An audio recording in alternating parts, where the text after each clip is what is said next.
Olá, seja bem-vindo ao tutorial para o e-book Plano de Ação 5W2H.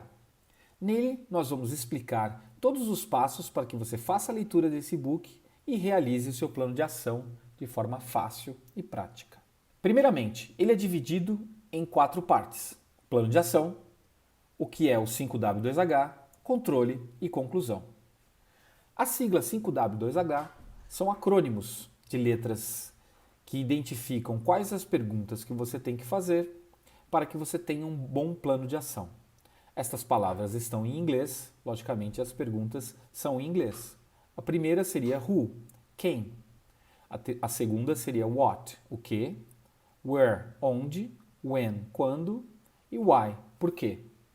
Os dois H seriam how, como, e how much, quanto. Se você responde todas essas perguntas para cada atividade do seu plano de ação, você vai ter um plano de ação dentro da metodologia 5W2H.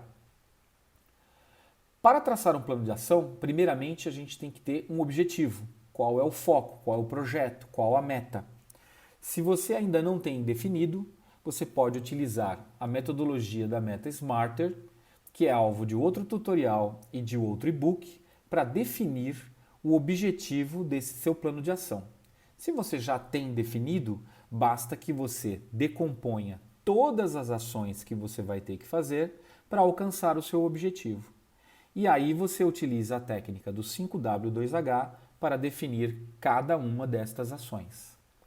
Bom, uma vez que você define seu objetivo e começa a identificar as atividades, você vai utilizar o 5W2H para fazer perguntas e definir exatamente o que precisa ser feito dentro de cada atividade. O que você faz primeiro? O primeiro é o what, o que, é o primeiro W. Você vai identificar exatamente qual a tarefa que vai ser feita. Por exemplo, fazer a lista de compras. Esta é a atividade que eu estou descrevendo nesta linha do meu plano de ação para chegar no meu objetivo na minha meta Smarter. O segundo seria why, o segundo W, o porquê. Definir o porquê você vai fazer essa tarefa, para que fique claro para todas as pessoas que estão envolvidas nesse projeto, inclusive você, ou se de repente é um projeto só seu, o porquê você tem aquela atividade, por que você vai fazer uma lista de compras. Então, com esta definição, você explica por que faz aquela atividade, por que demanda aquela energia, para controlar e não esquecer nenhum item importante. Por exemplo, a terceira pergunta que você deve fazer seria how. Como? Como eu vou fazer essa lista de compras? Que seria, no caso, o primeiro H. Então, você pode trabalhar com reuniões, fontes de pesquisa, trabalhar com uma lista anterior. Então, você vai descrever, a base foi um evento anterior, a base vai ser uma reunião onde nós vamos decidir o que vai ser comprado. Ou seja, você define que é uma lista de compras, por que você vai fazer uma lista de compras e como você vai obter essa lista de compras. A próxima pergunta que você deve fazer nessa atividade seria where, onde, que seria o terceiro W. O local onde essa tarefa será realizada. Então você pode definir com a sua equipe ou com o resto do grupo, você pode fazer uma reunião virtual, você pode fazer uma pesquisa, enviar para todos e as pessoas vão dar as suas opiniões sobre aquela lista. Lembrando que aqui é onde você vai fazer a lista, não as compras. Então não confunda o objetivo com onde vai fazer. Então está claro vir numa linha de raciocínio. O que eu vou fazer? A lista de compras. Né? Como eu vou fazer? Onde eu vou fazer? Então você vai respondendo perguntas para que fique claro para todas como essa atividade vai se desenrolar. A próxima pergunta que você vai fazer é who? Quem vai fazer a lista de compra? Quem é o responsável por essa tarefa? Ah, será o Paulo, o João, serei eu. Não corra o risco de colocar várias pessoas como responsáveis por uma atividade, porque isso vai dar problema com certeza. É importante que cada atividade tenha um único dono, um único responsável, um único líder, mesmo que seja uma equipe que esteja fazendo. Porque apesar de todos estarem fazendo, alguém é responsável pelo início, meio, fim, o cumprimento dos prazos, dos preços, de responder todas essas perguntas e acompanhar. Então escolha quem será o responsável por essa atividade. A próxima pergunta seria o segundo H. How much? Quanto vai custar fazer essa lista? Você pode até extrapolar um pouco e falar do resultado da lista. Todas as compras custarão tanto, para que você tenha esta noção. Mas dizer o quanto será investido nisso. Ou você pode fazer o enfoque por um outro prisma. Fazer a lista não custa nada. Em 15 minutos ou em uma reunião, nós temos a lista pronta. Mas essa atividade, de repente, poderia ser pintar uma casa. Então tem um custo. Tem tinta, tem mão de obra, tem outras características. Então é necessário que nessa parte do how much você defina quanto será investido. Uma vez que você coloca todas as atividades necessárias para cumprir o seu objetivo e todas elas têm a pergunta how much bem respondidas, você pode facilmente somar e entender o custo do seu projeto e, logicamente, o tempo que ele vai demorar, quantas pessoas ele vai desenvolver, ele vai envolver e quantas pessoas ele vai envolver, tornando o seu gerenciamento do projeto muito mais preciso e muito mais equilibrado. Não esquecendo das taxas, impostos e qualquer outro tipo de coisa, às vezes variação cambial, se você está comprando alguma coisa que não está dentro do nosso mercado local. E a próxima pergunta seria when, quando, ou seja, o prazo. É necessário que você diga quando essa lista deve estar pronta. Porque se ela demorar muito para ficar pronta, ela pode atrapalhar o projeto como um todo. Ela pode bloquear outras atividades.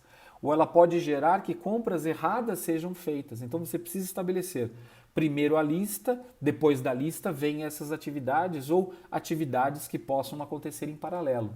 Mas é importante que todas elas tenham um prazo e que esses prazos estejam todos alinhados para que nenhuma atividade do seu plano de ação prejudique outra atividade.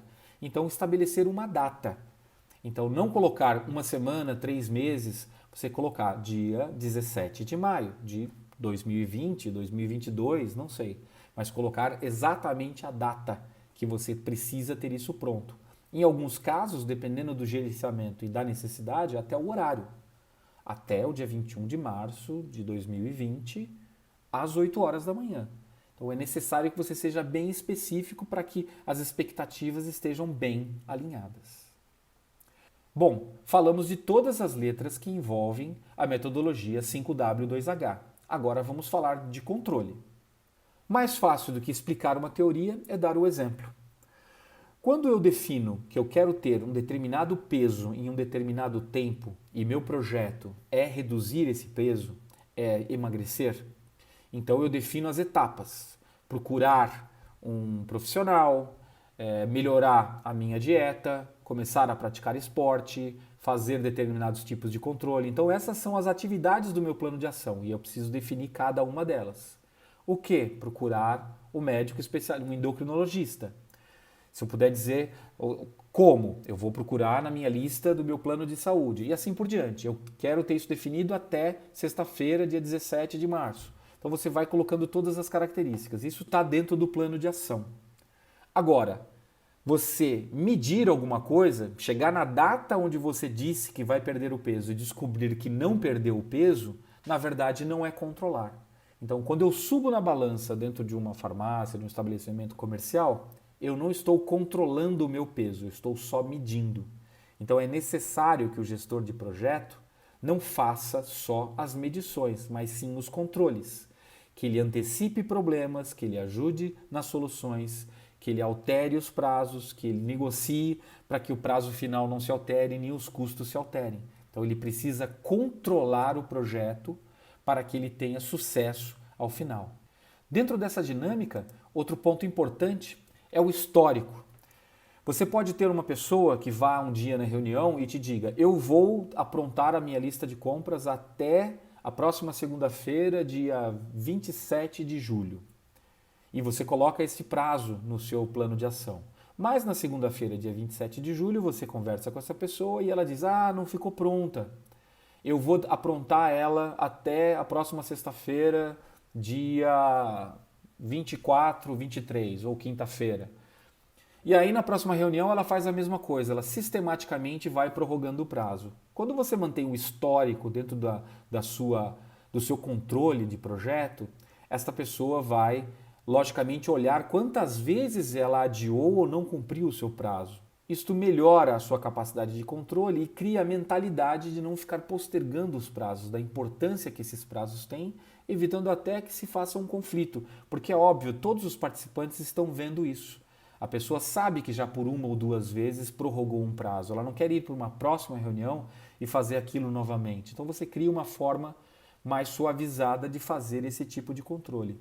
E avaliar os riscos, fazer os controles antes. Nunca colocar uma atividade que tenha muitos dias, um mês. Colocar atividades diárias, semanais, onde você pode avaliar as partes dela. Se eu tenho uma atividade grande, por exemplo, pintar a casa, eu vou dividir em comprar o material, em iniciar, lixar as paredes, dar a primeira mão de pintura. E aí você consegue controlar em que fase você está. Eu já lixei a parede, eu já dei a primeira demão, eu já dei a segunda. Então você consegue perceber se a casa vai estar pintada depois de uma semana. E não ao final de uma semana perceber que a casa não foi pintada. Então ter pequenos espaços e controles, avaliação de risco e organizar isso ajuda você a controlar melhor o seu projeto. Outra dica interessante é mostrar o seu projeto dentro de um quadro mural ou usar um aplicativo ou algum tipo de ferramenta onde todos possam ter visibilidade do plano de ação. Todos possam ver as suas responsabilidades, os seus prazos e dos outros, para que eles possam entender se alguma coisa vai impactar ou não, se antecipar vai ganhar ou vai perder, ou seja, a gestão seja bem flexível, seja bem transparente, evitando problemas. E por fim, a conclusão, né? Ter um plano de ação é muito importante. Você só vai conseguir se organizar, só vai conseguir ter foco, só vai conseguir trabalhar com uma equipe, seja ela de 1, 2, 3, 100 pessoas, se você tiver um plano claro, bem estabelecido, com todas as etapas e todos os seus prazos e responsáveis, respondendo essas perguntas do 5W2H. E fazendo uma boa gestão de projeto, antecipando, controlando, não deixando ter atividades muito grandes. Bom, espero que você tenha gostado deste book e também deste tutorial, que ele possa lhe ajudar a fazer bons gerenciamentos de projetos. Se você tiver alguma dúvida, fale com nossa equipe de suporte.